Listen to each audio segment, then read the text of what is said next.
Paratha ready झालेला आहे. हा प्रोटीन पराठा आहे. बघू शकता आपण कसं झालेलं आहे.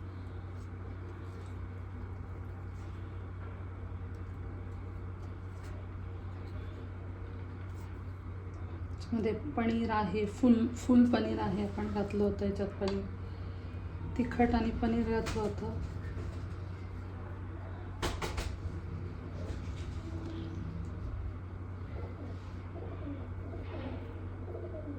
बघू शकता पनीर. टेस्ट करून बघूयात.